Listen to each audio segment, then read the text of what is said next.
Hello, good evening सभी को। नमस्कार। क्या आप मुझे जानते हैं? अगर आप मुझे नहीं जानते हैं तो इस वीडियो को शुरू से लेकर के आखिरी तक आप देख लीजिए। आपको मेरे कंटेंट और मेरे बारे में बहुत अच्छे से पता चल। और आप सभी को पता है कि मैं सीपीओ सीएचएसएल का एग्जाम अगले मंथ से शुरू है, तो उसको लेकर के यूट्यूब पर प्रैक्टिस करा रहा हूँ सीपीओ 2023 के क्वेश्चन। तो जो भी सीरियस स्टूडेंट हैं, प्लीज इस वीडियो को शुरू से लेकर के आखिरी तक देखें। मैंने 2 लेक्चर ले लिया है, दोनों पर 50 क्वेश्चन का डिटेल सोल्यूशन मैंने करा दिया है आपको, राइट। अब एक नए सेट का पहला क्वेश्चन मैं शुरू करने जा रहा हूं। आप सभी लोग अलर्ट हो जाइए और पेन कॉपी लेकर के बैठ जाइए प्लीज। ठीक है, चलिए मेरे से शुरू करते हैं। ये रहा पहला क्वेश्चन आज आपके सामने स्क्रीन पर। चलो भाई, क्वेश्चन पढ़िए आराम से। मैं डायरेक्शन आपको बता रहा हूं, बस थोड़ा सा पेशेंस रखिएगा, समझने की कोशिश रखिएगा। ठीक है, चलिए डियर, देखो भाई ध्यान से क्या लिखा है। Select the option that can be used as one word substitution. क्या पूछा है आपसे मेरे शेर? आपसे पूछा है one word substitution. One word substitution, ठीक है। इसको हम शॉर्टकट में क्या बोलते हैं? OWS। Study of science of insects. Study of science of insects, इसको हम क्या पढ़ते हैं? कोई मुझे बताएगा? Study of science of insects को हम लोग क्या पढ़ते हैं? कोई मुझे बताएगा? अब ये बहुत ही नॉर्मल क्वेश्चन है, ऐसा नहीं है कि पहली बार सीपीयू में पूछा गया, हर बार पूछा जाता है। Study of science of insects को हम लोग क्या बोलते हैं डियर? एंटोमोलॉजी। क्या बोलते हैं मेरे लाल? Entomology, entomology. जो ये लॉजी वर्ड होता है, इसका मतलब क्या होता है? इसका मतलब होता है स्टडी। तो एंटोमो का मतलब होता है इंसेक्ट्स, तो स्टडी ऑफ इंसेक्ट्स को हम क्या बोलते हैं? एंटोमोलॉजी। अब एक ऑप्शन नीचे तुम्हारे लिखा है एंथ्रोपोलॉजी। क्या लिखा है? एंथ्रोपोलॉजी। इसका मतलब क्या होता है ये समझते हैं। इसका मतलब होता है study of human beings. Study of human beings. Study of human beings. Anthropology का मतलब study of human beings, right. Microbiology, study of micro things. आपको पता ही होंगी ये सारी चीजें बहुत आराम से, ठीक है। बहुत ही बेसिक पॉइंट है। Next, ecology. ये थोड़ा इंपॉर्टेंट है। इकोलॉजी, इकोलॉजी का मतलब क्या होता है? इकोलॉजी का मतलब होता है study of relationship between human and its physical environment. लिख लो, study of study of relationship between human and its environment its environment please इसको कॉपी में जरूर एक बार लिख लेना, ठीक है। इसको कॉपी में एक बार जरूर लिख लेना, तुम सब लोग अच्छे से लिख लेना, ठीक है। बहुत अच्छे से लिख लेना इसको, सबके सब लिखो। Study of relationship between human and its environment. अब जरूरी नहीं कि तुम्हारे पेपर में यही पूछा जाए, ये दोनों भी पूछे जा सकते हैं। तो एंथ्रोपोलॉजी का मतलब क्या होता है? Study of human beings. Ecology का मतलब क्या होता है? Study of relationship between human and its environment. Correct, समझ आई बात? बहुत बढ़िया। तो आपको पता है मैं हर क्वेश्चन का डिटेल्ड एक्सप्लेनेशन आपको बताता हूं, तो ये लिखते चलना, स्क्रीनशॉट लेते चलना। नेक्स्ट पर आओ, क्या लिखा हुआ है ध्यान से देखो। आपसे पूछा है इस बार एंटोनिम्स। क्या पूछा है मेरे शेर इस बार? एंटोनिम्स। तो बताओ जरा एंटोनिम क्या होगी, कौन बता पाएगा मुझे?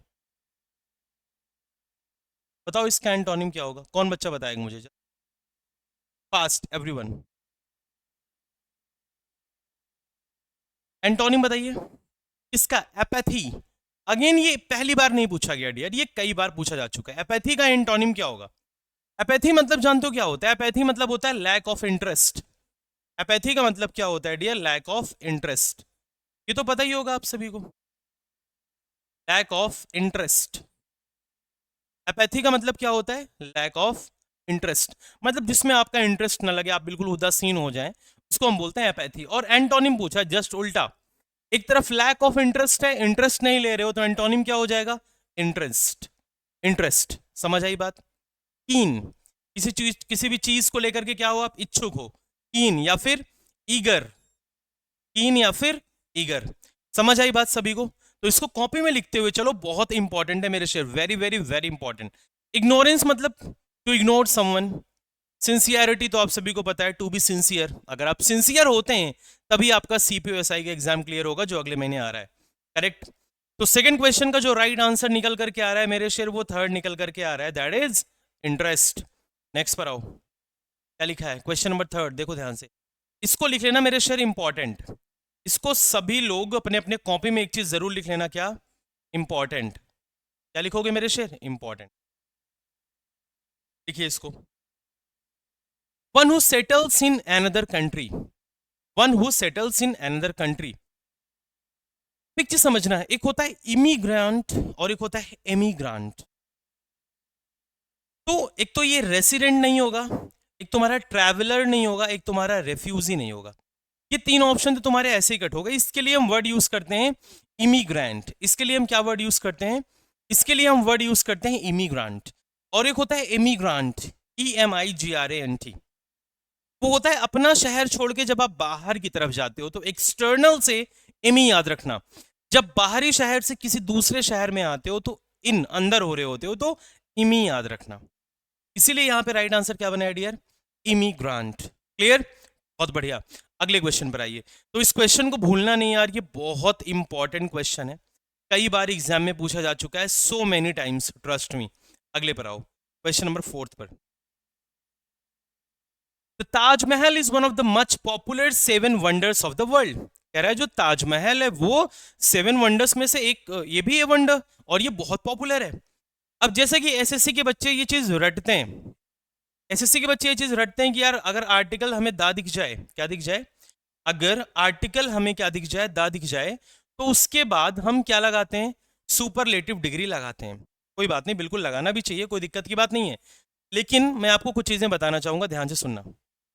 अब आर्टिकल अगर दा दिख जाए तो उसमें डिग्री हमें क्या चाहिए मेरे शेर, सुपरलेटिव डिग्री चाहिए। अगर सुपरलेटिव डिग्री चाहिए तो ध्यान से सुनना, अगर सुपरलेटिव डिग्री चाहिए तो मेरी बात को बिल्कुल ध्यान से सुनेंगे सभी लोग।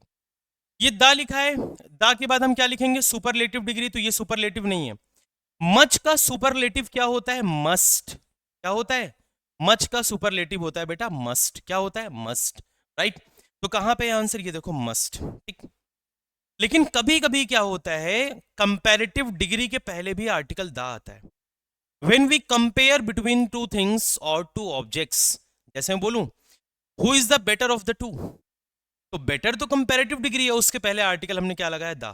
तो whenever we talk about comparison between two things और two objects, we can take article the before comparative degree also, ये चीज याद रखना, ठीक है। खैर, इस क्वेश्चन का आंसर क्या हो जाएगा, दा के बाद कौन सी डिग्री आएगी बेटा, सुपरलेटिव डिग्री, दा के बाद सुपरलेटिव डिग्री।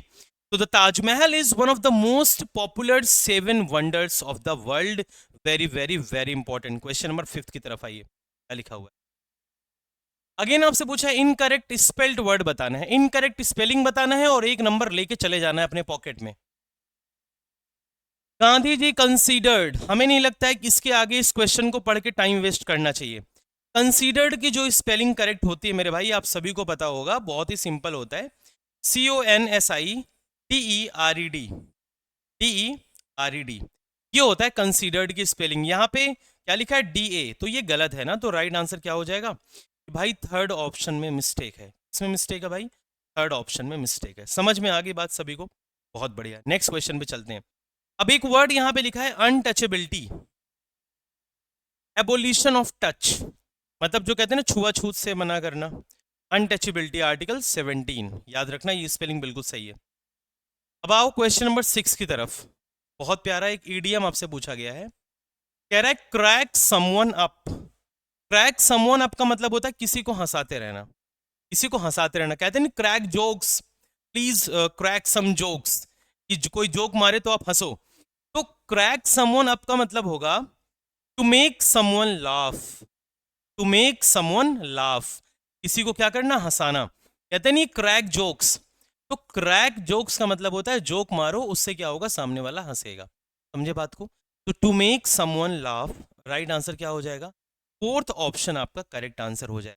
बहुत बढ़िया, क्लियर है। तो याद रखना क्रैक से मेरे भाई, क्रैक से याद रखना कि गलती ना हो जाए आपसे। नेक्स्ट क्वेश्चन पे आइए, क्वेश्चन नंबर 7 की तरफ चलते हैं और 7th देखते हैं क्या है आपके लिए। चलिए, बहुत प्यारा वर्ड है, select the most appropriate synonym of the given word. आपसे पूछा है कि सिनोनिम बता दो जल्दी से। कैप्टिवेट, कैप्टिवेट का मतलब होता है चार्मिंग, अट्रैक्टिंग, अट्रैक्टिव, ठीक है। कैप्टिवेट का मतलब क्या होता है मेरे शेर? कैप्टिवेट का मतलब होता है चार्मिंग। क्या मतलब होता है कैप्टिवेट का? कैप्टिवेट का मतलब होता है मेरे लाल चार्मिंग, ठीक है। कैप्टिवेट का मतलब होता है चार्मिंग। अब चार ऑप्शन है तुम्हारे पास, स्टडी, एल्योर, एनवेलप, अरेस्ट। तो इसमें राइट आंसर क्या होता है? एल्योर। किसी को अट्रैक्टिंग पर्सनालिटी, चार्मिंग पर्सनालिटी, तो allure will be the right answer for this question. Study नहीं होगा, एनवेलप नहीं होगा, अरेस्ट नहीं होगा, ठीक है, याद रखिएगा। नेक्स्ट क्वेश्चन पर चलते हैं। अब ये क्या है? 8th number question, one word substitution. The capacity for being useful for some purpose. The capacity for being useful, किसी पर्पज के लिए, उसको वन वर्ड में हम क्या बोलते हैं? यूटिलिटी। उसको हम क्या बोलते हैं बेटा? यूटिलिटी, याद रखना। क्या बोलते हैं उसको? यूटिलिटी। अब ऐसे क्वेश्चन क्या है? ये बहुत ही नॉर्मल क्वेश्चंस में कंसीडर किए जाते हैं, जो आपके कॉमन सेंस पर डिपेंड करते हैं, ठीक है। इसको हम क्या पढ़ते हैं? यूटिलिटी। नेक्स्ट पर आइए, क्वेश्चन नंबर 9। अच्छा क्वेश्चन है ये, काफी अच्छा क्वेश्चन है। एंटोनिम्स, ये न्यू पूछा गया था, ये न्यू वर्ड था, पहली बार एसएससी ने पूछा था कि भाई ये बताइए रीजॉइंडर का एंटोनिम क्या होगा। अब रीजॉइंडर का मतलब समझो पहले क्या होता है। रीजॉइंडर का मतलब होता है क्विक विटी रिप्लाई। इसका मतलब होता है बेटा quick, quick witty, quick witty reply.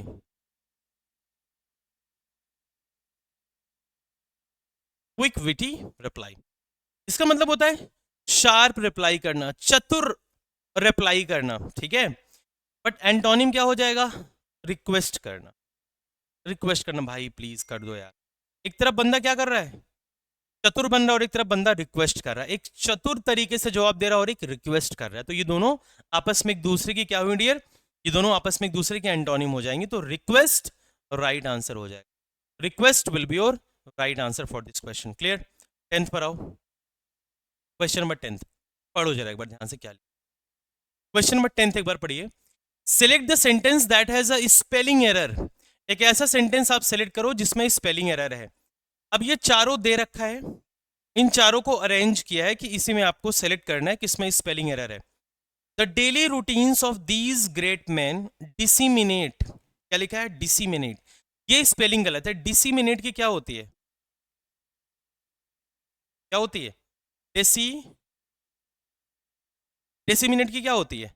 ये स्पेलिंग गलत है। डी आई डबल एस नहीं होता है, क्या होता है? डीई डबल एस आई होता है। Disseminate, D E double S I मतलब डिस्पर्स, फैल जाना, ठीक है। क्या होता है? डिस्पर्स, फैल जाना। क्या होता है डियर? डिस्पर्स, फैल जाना। तो डिसिमिनेट गलत है, ठीक है। डिसिमिनेट गलत है आपका। करेक्ट? समझ में आई बात? हाँ या ना?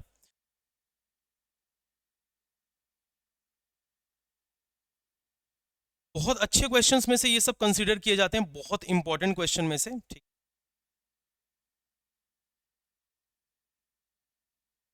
ठीक, डन। हाँ, तो देखो ऐसे क्वेश्चंस पूछने को तो आपसे ऐसे भी वो पूछ लेता, क्वेश्चंस पूछने को तो आपको वो ऐसे ही पूछ लेता कि भाई इन्हीं में से बता दो स्पेलिंग मिस्टेक, लेकिन वो आपको कंफ्यूज करने की कोशिश करता है। वो इसको पहले अरेंज करेगा, फिर अरेंज करके कि आपका टाइम वेस्ट हो, और आपसे पूछेगा स्पेलिंग मिस्टेक क्या होगी। आपसे पूछेगा स्पेलिंग मिस्टेक क्या होगी। तो the daily routines of these great man disseminate that they are different, तो क्या हो जाएगा? D E double S I, sorry D E double S I नहीं होगा, ध्यान से सुनना। एक second, just give me a second, ये गलत है।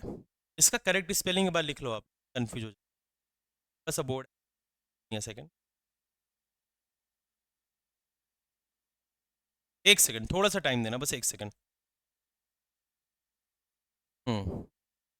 अब हो रहा है रफ, अपने आप हो रहा है। Just give me a second,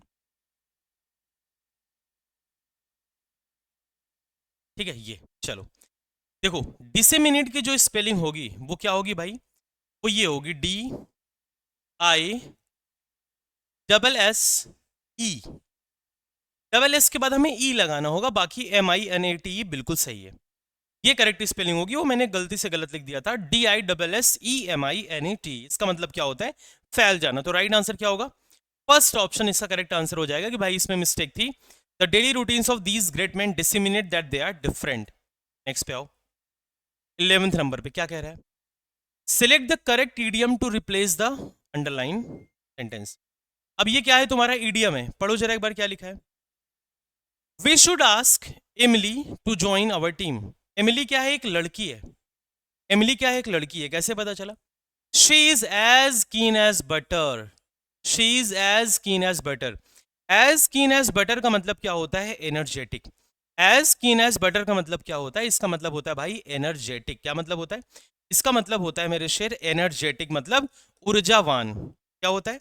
इसका मतलब होता है ऊर्जावान। तो इसका जो इडियम होता है वो ये होता है एज कीन एज मस्टर्ड। इसका जो ये इडियम होता है वो क्या होता है? As keen as mustard. तो राइट आंसर क्या बन जाएगा? सेकेंड ऑप्शन आपका करेक्ट आंसर बन जाएगा। ठीक है, याद रखना।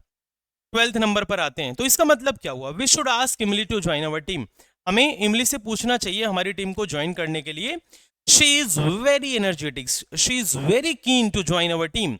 She is as keen as butter, she is as keen as mustard. बिल्कुल सेम मतलब होता है, दोनों का मतलब क्या होता है? एनर्जेटिक। करेक्ट। नेक्स्ट पर आते हैं। 12th नंबर पर आइए, पढ़िए जरा। अब ये बोनस का नंबर है तुम्हारे लिए। क्या कह रहा है? Select the correct spelling of the underlined word in the given sentence. He has won the medal for the 12th time. ओहो, ये तो बचपन की चीज। 12th की स्पेलिंग आपसे पूछा है, क्या होता है? आप सभी को पता है 12th की स्पेलिंग क्या होती है? TWELFTH। 12th, LFTH, ये आपका राइट आंसर हो जाएगा। Third option 12th। TWEL के बाद हम क्या लगाते हैं डियर? F लगाते हैं। तो थर्ड ऑप्शन क्या हो जाएगा आपका? Right answer. नेक्स्ट पर आइए। क्वेश्चन नंबर 13 कह रहा select the most appropriate meaning of the given idiom. आपसे ईडियम पूछा है। What a small world. What a small small world. जैसे कभी कभार होता नहीं कि आप कहीं मॉल में घूमने जा रहे हैं, कहीं आप मॉल में घूमने जा रहे हैं, आपका फ्रेंड कहीं गलती से मिल गया, तो आप क्या बोलते हो? वाओ यार, व्हाट अ कोइंसिडेंस। तो मतलब कितनी छोटी सी दुनिया है यार, हम मिल गए, तुम भी मिल गए। तो इसीलिए बोलते हैं व्हाट अ कोइंसिडेंस। मतलब व्हाट अ स्मॉल वर्ल्ड। अरे यार तुम यहाँ कैसे आ गए? वही बोलेगा अरे यार तुम यहाँ कैसे आ गए। इतने में कोई तीसरा है, बोले ईडियम बताओ इसकी, तो तुम्हें क्या बोलना चाहिए? What a small small world. तुम क्या बोलोगे? What a coincidence. क्लियर? तो राइट आंसर क्या हो जाएगा? नेक्स्ट पर आइए। Question number 14। Select the most appropriate option that can substitute the underline segment in the given sentence. हाँ, अब पूछा है आपसे Payal's father was seen desperately searching for the medicine that can counteract the effect of a venomous snake bite. मतलब जो जहर सांप होता है जो डसता है, जो जहर फैलता है, उसके लिए दवा ढूंढ रहे थे।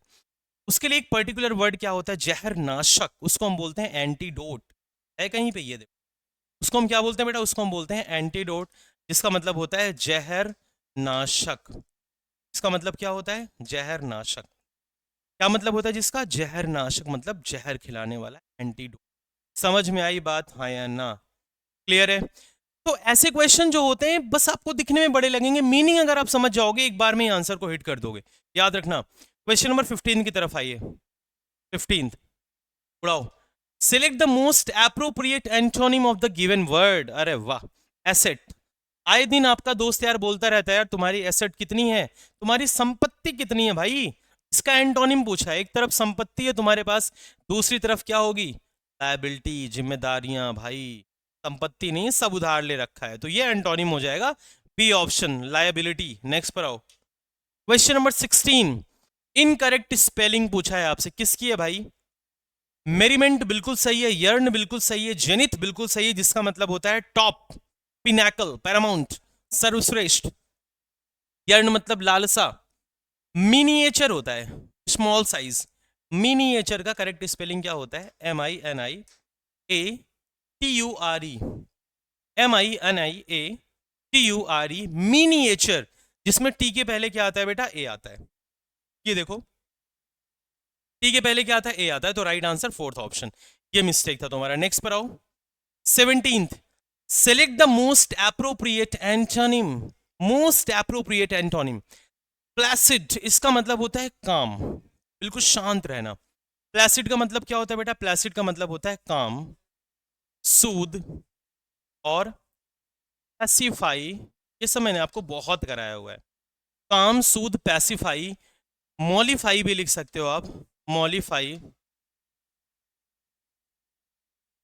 काम, शूद, पैसिफाई, मॉलिफाई, एक एल हटा दो यहाँ से।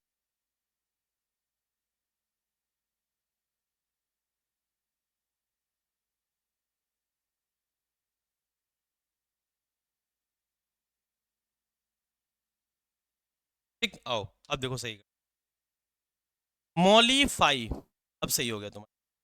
पैसिफाई, मॉलिफाई, एक दो वर्ड और लिख सकते हो, सैशिएट, प्रोपिशिएट, इन सब का मतलब क्या होता है? शांत रहना। तो एंटोनिम क्या हो जाएगा? टर्ब्यूलेंट। टर्ब्यूलेंट मतलब उथल पुथल। टर्बो से याद रखना, टर्बो कार है तुम्हारी, जहां देखो वहीं डाल देते हो उसको बिना डरे। टर्ब्यूलेंट मतलब क्या होता है? उथल पुथल। प्लेसिड मतलब बिल्कुल शांत, ठीक है। पेंसिव कई बार पूछा जा चुका है, कई बार। पेंसिव का मतलब होता है थॉटफुल, पेंशन पाओगे तो थॉटफुल हो जाओगे। प्रिस्टीन, प्रिस्टीन का मतलब होता है in its original condition, in its original condition. स्टाइन तो आप सभी को पता है, डेस्टिनेशन से रिलेटेड। खैर इस क्वेश्चन का राइट आंसर क्या है मेरे भाई? फर्स्ट ऑप्शन, ठीक है। नेक्स्ट पे आओ, 18th नंबर पे। Choose the most suitable idiom. आपको बताना है मोस्ट सुटेबल ईडियम किसका। अंडरलाइन पार्ट है कोई इसमें? अच्छा, Ravi has a strong desire to be in college hockey team this year and he is working hard to gain such skills to fulfill his goal of life. He has clearly made up his mind to achieve his target. मतलब उसका उद्देश्य clear है कि वो अपने target को achieve करेगा, प्राप्त करेगा। ऑप्शन देखो कहीं पे ऐसा कुछ दिख रहा है? थर्ड ऑप्शन देखो, सेट साइट्स ऑन, साइट मतलब विजन, दृश्य। Set sites on, goal set है उसका, टारगेट सेट है। तो राइट आंसर थर्ड ऑप्शन बनेगा। आधे लोग तो गोल देख के गोल आंसर हिट कर देंगे, बट इसका एग्जैक्ट मतलब, एग्जैक्ट ईडियम क्या होता है? सेट साइट्स ऑन, किसी टारगेट को अचीव करना, याद रखना, ठीक है। नेक्स्ट पर आओ, 19th नंबर पे। Select the incorrectly spelled word. अब इसमें तो तुम अगर गलती कर दी है तो तुम्हारे एसएससी की तैयारी करना या किसी भी एग्जाम की तैयारी करना बेकार है। इसमें क्या लिखा है? ब्रेड, पास्ता, नूडल, पिज्जा, ये सब तुम्हारा फेवरेट खाना होता है। आज की डेट में गर्ल्स का तो मैक्सिमम फेवरेट फूड क्या है? यही सब है। उनसे रोटी डाइजेस्ट नहीं होगी, उनसे चावल डाइजेस्ट नहीं होगी। उनको बोलो तो दो रोटी खाओ, तो नहीं, बस एक रोटी खाना है। अगर ये दे दो तो चार चार प्लेट साफ कर जाएंगी वो, और हो सकता है एक आध प्लेट दबा के रख लें कल के लिए। ब्रेड पसंद है, पास्ता पसंद है, नूडल्स पसंद है, पिज्जा तो बहुत ज्यादा पसंद होता है लड़कियों को। क्यों लड़कियां? तो पिज्जा की स्पेलिंग ये नहीं होता है, पिज्जा की स्पेलिंग PIZZA। सोचो एसएससी तुम लड़कियों का कितना ख्याल रखता है। ये तो लड़कों के साथ क्या हो गई? नाइंसाफी हो गई। लड़कियों के लिए उन्होंने स्पेलिंग दे दिया, लड़कियों ने एक नंबर बोनस मार दिया। अब लड़के बेचारे हमारे पिज्जा विज्जा खाते नहीं है, वो दूध दही छाछ पीते हैं, उनको पिज्जा की स्पेलिंग कहाँ से पता होगी बताओ? तो पिज्जा की राइट स्पेलिंग PIZZA होगी ना, तो PIT रॉन्ग हो जाएगा, करेक्ट। नेक्स्ट क्वेश्चन पर आते हैं, क्वेश्चन नंबर 20। अब 20 पर आने से पहले एक बार जरा ये देख लो, जो बच्चे अभी लाइव हो या फिर बाद में देखोगे वीडियो को, कोई भी इंग्लिश स्पेशल बैच अगर आपको चाहिए होगा तो सिर्फ एग्जाम यात्रा एप्लीकेशन गूगल प्ले स्टोर से डाउनलोड कर लो। इंग्लिश स्पेशल की फीस मेरी 999 है, वैलिडिटी 1 ईयर है, डिस्काउंट चल रहा है 499 का, आपको 50% ऑफ मिल रहा है। Daily live class, PDF, doubt session, questions, practice, सब कुछ पेड क्लास में होता है, आप मेरी क्लास में आकर के देख सकते हैं, ठीक है। टाइम वेस्ट नहीं करते हैं, आगे आते हैं। Identify the sentence that correctly uses the indefinite article. तो सबसे पहले तुम ये जानो कि इनडेफिनिट आर्टिकल क्या होता है। एक तो आ होता है और एक एन होता है। डेफिनिट आर्टिकल क्या होता है? दा होता है। अब ये चार सेंटेंस दे रखा है, बोला कि बताओ किसमें करेक्ट यूज इनडेफिनिट आर्टिकल क्या हुआ है। अब सबसे पहला ऑप्शन अगर आप पढ़ते हो, सभी में चारों ऑप्शन में इनडेफिनिट आर्टिकल मेंशन है। अब यहां पे लिखा है अ मर्सिडीज, अ मर्सिडीज, एक मर्सिडीज, कोई दिक्कत नहीं। एन मर्सिडीज नहीं हो सकता है ना, आपको एन वहां पे लगाना होता है मेरे भाई जहां पे साउंड, वोवेल साउंड आए। जैसे कि मैं आपसे बोलूं SHO, SHO, आधे लोग इसको SHO पढ़ते हैं, भाई ये SHO होता है। SHO में ए से शुरुआत हो रहा है, वोवेल साउंड, तो यहां पे हम एन लगाएंगे। बस इतना याद रखना। मैंने आपसे बोला MP, बहुत लोग यम्पी बोलते हैं, यम्पी नहीं होता है, MP होता है, ए से शुरू हो रहा है, तो यहां पे क्या लिखोगे? NMP, ठीक है। वैसे यहां पे देखो वॉवेल साउंड नहीं है, आ बिल्कुल सही है। आ जैगुआर, वॉवेल साउंड नहीं, आ सही है। वॉवेल साउंड नहीं है, आ सही है। तो राइट आंसर क्या हो जाएगा तुम्हारा? Right answer third option correct हो जाएगा, ठीक। बस इतना याद रखना। अब बात आएगी सर वॉवेल साउंड क्या होता है। एक होता है तुम्हारा आ, एक होता है ई, एक उ, एक ए, एक ओ। बस इतना याद रखना। जब भी कभी कोई वर्ड पढ़ते हुए ये साउंड पहले शुरू हो जाए तो आपको एन लगाना है, बाकी सब जगह ए लगाना है। करेक्ट? तो राइट आंसर थर्ड ऑप्शन इसका हो जाएगा। नेक्स्ट पर आइए। कह रहा है you are preparing a speech for an upcoming function, select a synonym for the highlighted word to make it better. अब इसमें कोई हाईलाइटेड वर्ड है नहीं। Effective public transportation networks may greatly alleviate traffic congestion and enhance inhabitants' quality of life in general. इसका answer क्या दे रखा है? Grid lock. तो प्लीज एक बार नोट कर लेना, ठीक है। इसका आंसर क्या दे रखा है? ग्रिड लॉक, क्योंकि इसमें अंडरलाइन पोर्शन है नहीं भाई, ठीक है, इसमें अंडरलाइन पोर्शन नहीं है, बट इसको याद रखना, right answer will be grid lock. Correct? Next पर आओ, एक बार चेक कर लेना ग्रिड लॉक डाल करके कि इनमें से कौन सा दिखा रहा है। ठीक, नेक्स्ट पर आइए। 22, अब ये इंपॉर्टेंट है। Select the option that can be used as a one word substitution. Happening repeatedly. बार बार कोई चीज होना, बार बार कोई चीज होना, इसको बोलते हैं हम रिकरेंट। क्या बोलते हैं इसको? रिकरेंट। Happening repeatedly. और एक वर्ड क्या है? रिक्यूपरेट। रिक्यूपरेट का मतलब होता है स्वास्थ्य लाभ। मतलब अगर आपकी कंडीशन खराब थी, फिर आप एडमिट हुए हॉस्पिटल से, उसके बाद सही होने के कंडीशन में आप आ रहे हैं धीरे धीरे, उस प्रोसेस को हम रिक्यूपरेट बोलते हैं। एक प्रोसेस आप और लिख सकते हो कॉन्वेलेस। एक प्रोसेस आप और लिख सकते हो कॉन्वेलेस, ठीक है। इसको भी हम क्या बोलते हैं? रिक्यूपरेट। इसको भी बेटा हम क्या बोलते हैं? रिक्यूपरेट, ठीक है। सी ऑप्शन में क्या लिखा हुआ है? रैपोर्ट। रैपोर्ट का मतलब जानते हो क्या होता है? रैपोर्ट का मतलब होता है तालमेल। रैपोर्ट का मतलब क्या होता है? रैपोर्ट का मतलब होता है तालमेल। जैसे we both have a rapport in ourselves, हमें आपस में क्या है? तालमेल है। तो रैपोर्ट, तालमेल के लिए आप क्या लगाओगे? एग्रीमेंट लगा सकते हो, ठीक है, कॉन्कॉर्डमेंट लगा सकते हो, मतलब समझौता। बहुत अच्छा खासा तालमेल है। खैर, इस क्वेश्चन का जो राइट आंसर बनेगा वो क्या बनेगा डियर? रिकरेंट। क्या बनेगा मेरे शेर? रिकरेंट। नेक्स्ट पर आओ। 23 कह रहा है select the correct idiom that can substitute the italicized group of words in the given sentence. He really stinks and smells foul. ये तुम्हारा इटलीसाइज्ड ग्रुप ऑफ वर्ड्स में लिखा गया था। इसका मतलब ये है कि इस तरीके से डिजाइन था, वो टाइपिस्ट कर नहीं पाए, कोई बात नहीं। इसका मतलब smells foul after a hard session at the gym. कह रहा है he really stinks and smells foul after a hard session at the gym. अच्छा, अगर आप जिम जाते हो, बहुत ही हार्ड सेशन करते हो, वेट वगैरह उठाते हो, सब कुछ करते हो, 1 घंटे 1.5 घंटे अगर आप वेस्ट करते हो अपना जिम के अंदर, देते हो, वेस्ट नहीं टाइम देते हो अगर, तो किस तरीके की स्मेल आती है? वही कह रहा है स्मेल्स फाउल। ईडीएम में क्या बोलेंगे? ईडीएम में उसको पेन एंड इंक बोलते हैं। थोड़ा सा टेढ़ा लगेगा बट यही राइट आंसर है। स्मेल्स फाउल को हम क्या बोलते हैं डियर? Pen and ink. याद रखना इस बात को। नेक्स्ट क्वेश्चन पर आओ। 24 बहुत प्यारा क्वेश्चन है। कह रहा है कि एरर बताना है। I wanted two by a candle holder but the store didn't have one so I got a cake. अब ध्यान से सुनना, इसमें एरर कहां पे समझने की कोशिश करना। देखो, I wanted two by, subject के बाद वर्ब की कौन सी फॉर्म है? Second form. पास्ट टेंस में शुरू हुआ है, और यहां पे क्या लिखा है? डिड। पास्ट टेंस की हेल्पिंग वर्ब है, पास्ट टेंस में चल रहा है। और यहां क्या लिखा है? गॉट। वर्ब की कौन सी फॉर्म है? Second form.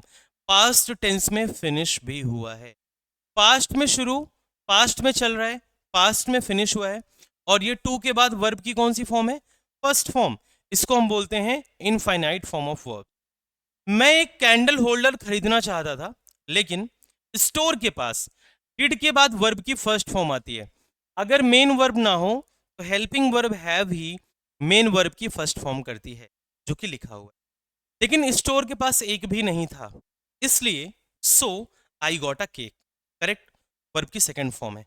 पास्ट में शुरू, पास्ट में चला, पास्ट में खत्म। अरे यही तो होता है ना, अगर कोई सेंटेंस पास्ट में शुरू हो, पास्ट में चले तो पास्ट में फिनिश। तो राइट आंसर इसका निकल के आएगा नो एरर। ठीक है, 25 नंबर क्वेश्चन पर आते हैं। देखो ध्यान से, select the most appropriate idiom. अब 25 में आपको क्या फिल करना है मेरे शेर? ईडियम फिल करना है आपको। All my efforts went in vain, कि मेरे जितने भी एफर्ट्स थे वो खराब में चले गए थे। The project on which I was working, जिस प्रोजेक्ट पर मैं काम कर रहा था पिछले 2 महीने से, वो फेल हो गया है। अगर कोई चीज बेकार हो गई और आप किसी प्रोजेक्ट पर काम कर रहे हो और वो फेल हो गया है, तो भी यार बैक टू स्क्वायर वन मतलब जहां से शुरू किए थे फिर से वहीं पर आ गए। जब प्रोजेक्ट ही फेल हो गया तो जहां से शुरू किए थे फिर से वहीं पर तो आओगे मेरे शेर। बात समझ आई? डन। तो ये थे तुम्हारे टोटल 25 क्वेश्चंस। कितने थे? Total 25 question. एक एक क्वेश्चन का मैंने आंसर बताया। अब इस पीडीएफ का 26 to 50 नंबर क्वेश्चन का कल एक्सप्लेनेशन हम लोग करेंगे। और कुछ इंपॉर्टेंट बात ध्यान से सुनना सभी। अगर कोई बच्चा न्यू है हमारे बैच पे तो सबसे पहले आप लोग एक काम करेंगे, ये एप्लीकेशन जरूर डाउनलोड कर लेंगे, एग्जाम यात्रा उड़ान सफलता की। ठीक है, एग्जाम यात्रा और नीचे लिखा होगा उड़ान सफलता की। इसको आप गूगल प्ले स्टोर से डाउनलोड कर सकते हैं। डाउनलोड करने के बाद आप वहां पर English special batch number 1 check कर सकते हैं, जहां पर आज करेंटली मोर देन 500 स्टूडेंट्स पढ़ रहे हैं।